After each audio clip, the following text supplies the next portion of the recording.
जय माई की। सबसे सुंदर महीना सावन है।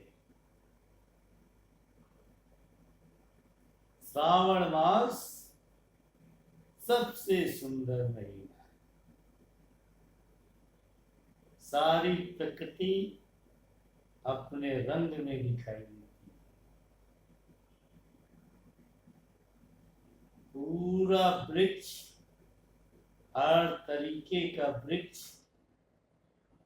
खिला हुआ महसूस करता है। सारी पत्तियां पेड़ों की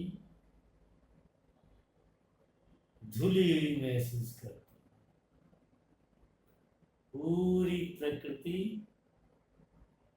रोज स्नान करती है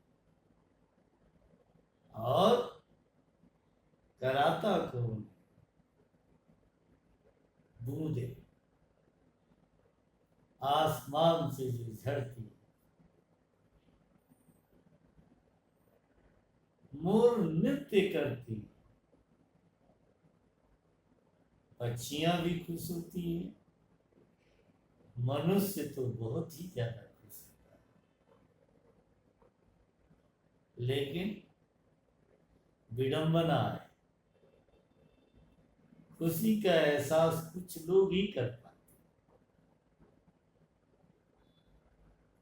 और जो कर पाता है वो सौभाग्यशाली, और जो नहीं कर पाता है वो सौभाग्यशाली नहीं है। अब प्रकृति के आनंद का लुत्फ कौन उठा पाता है? जो उन्मुक्त होता है। और उन्मुक्तता कहां से उत्पन्न होती है?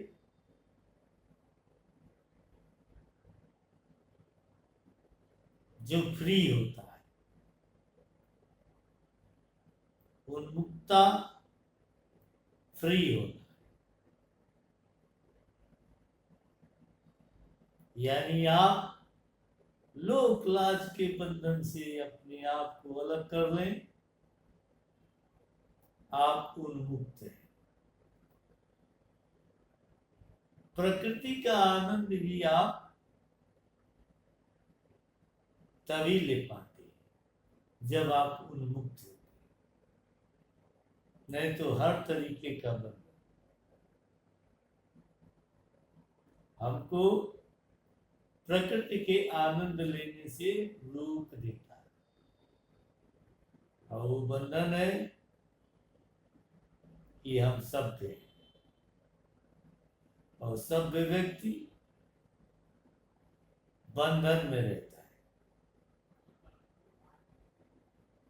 और बंधन मुक्त होना असभ्य होना है। क्या ये सत्य है? बिल्कुल। यानी आप अगर उन्मुक्त है तो बंधन में नहीं रहे, अगर बंधन में है तो उन्मुक्त नहीं।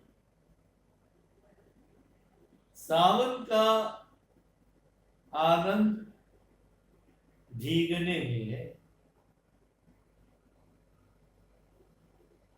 मन प्रसन्न हो जाता है। भीगने का अवसर भी तो मिलना चाहिए। ऑफिस में है तो कैसे भीगे? आप किसी पद पे बैठे हैं तो कैसे भीगे? आप पद को छोड़िए फिर भी, आप ऑफिस को छोड़िए तब भी। ऑफिस और पद को छोड़ने का मतलब है जीविकोपार्जन के साधन को भी समाप्त कर, अहंकार के साधन को भी समाप्त। कितनी विचित्र बात है। ये सब बंधन ही तो है। बड़े होने का भी बंधन इसमें शामिल। हम बड़े, हम कैसे भी मत भी एक सुख से आप वंचित हो जाएंगे, छोटा बन जाएंगे, फिर भीग जाएंगे। सावन का आनंद आप ले पाएंगे, अन्यथा आप सावन के आनंद से वंचित हैं। और क्या क्या है ये सावन, और क्या देता है?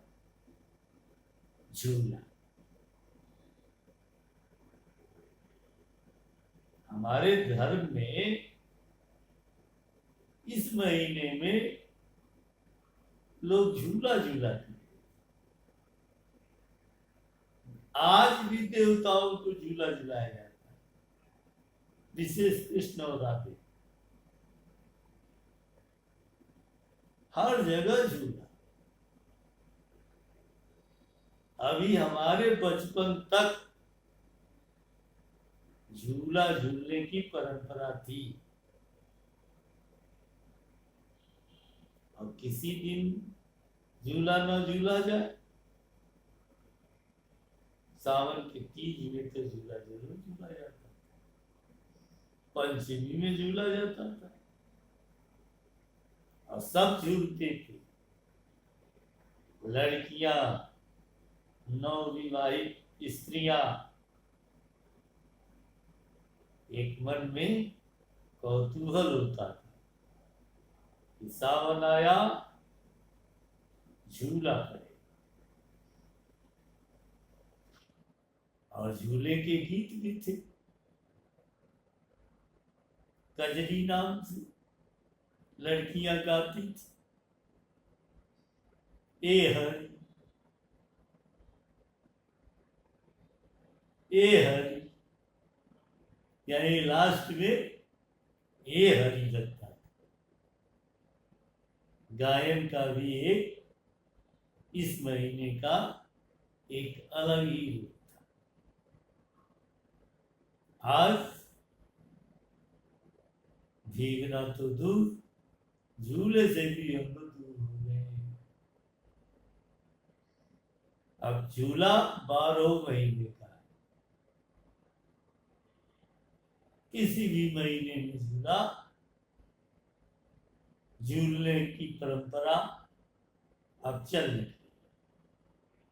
बच्चों को ही झूला झूलाया जाता है, बड़े तो झूले पे बैठते थे नहीं। एक मारने वाला झूला अब कहाँ है?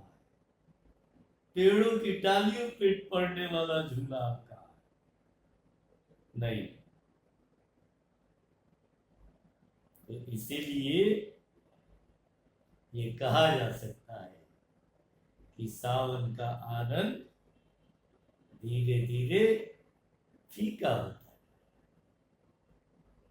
अब सावन का आनंद केवल शिव मंदिरों में ही दिखाई देता है। लोग जल चढ़ा रहे हैं, पहले भी चढ़ाते थे, आज से ज्यादा चढ़ाया, लेकिन और सारी क्रियाओं के साथ चढ़ाते थे। यानी झूला भी झूलते थे, बारिश में भीगते भी थे, और महादेव को जलाभिषेक भी करते थे पूरा सा। अब एक परंपरा की ओर रह गई, महादेव को जल चढ़ा। ये तो रहेगा, चाहे हम लोग कितने भी विकसित क्यों न हो, ये जड़ है। इस जड़ से हम लोग दूर नहीं हो सकते। महादेव को जल चढ़ाने की परंपरा ये सदियों तक रहे, हम लोगों के बीच रहनी भी चाहिए, क्योंकि महादेव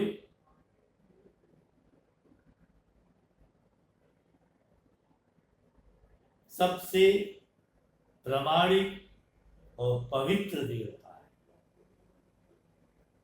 निराकार स्वरूप महादेव है और ब्रह्म निराकार ही है। वो आकार ले लेता है, राम बन जाता है, कृष्ण बन जाता है, राधा बन जाता है, पार्वती बन जाता है, सब बन जाता है। हम और आप भी बन जाते हैं। पशु और पक्षियों के रूप में भी वही महादेव। तो वो कहा जाने वाला वो तो रहेगा ही। हम लोग सनातनी महादेव को नहीं छोड़ सकते। तो सावन में सब छूट जाए, महादेव न छूटे। नदियों में उफान, सारे तालाब झीलें लबालब जल से भरी हुई, पूरा मैदान हरा, पूरे पेड़ की डालियां पत्तियां सब हरे। कहते हैं ना, सावन के अंधे को सब हरा हरा दिखाई। तो ये सावन है, इसमें जो अंधा भी हो जाए उसके भी जीवन में हरियाली रहती है। तो हम लोग सावन के इस मास को महादेव को समर्पित करते हुए, और जब भी बारिश हो एक बार बारिश में जरूर उन्मुक्त होगा। कोई शर्म नहीं, कोई बंधन नहीं, कोई बड़ा छोटा होने का भ्रम नहीं। सब मनुष्य हैं, ऐसा सोचते हुए जब भी बारिश हो, अवसर आपके अनुकूल हो, तो आप फिर बारिश का आनंद लें। पूरा शरीर खिल जाएगा। स्ट्रेस, एंजाइटी और फ्रस्ट्रेशन सावन के फुहारे में भीगने से कम हो जाएगा। तो आप इसका लुत्फ जरूर उठाइए और प्रकृति का आनंद प्रकृति में ही रहने से, प्रकृति के विपरीत होने से प्रकृति का आनंद नहीं मिल सकता। तो प्रकृति के आनंद के साथ जीने की शुरुआत करिए। आइए, सावन मास प्रकृति के साथ जीने का एक अच्छा अवसर देता है। तो आज से अब सावन के फुहारों का इंतजार करते हुए जय माई।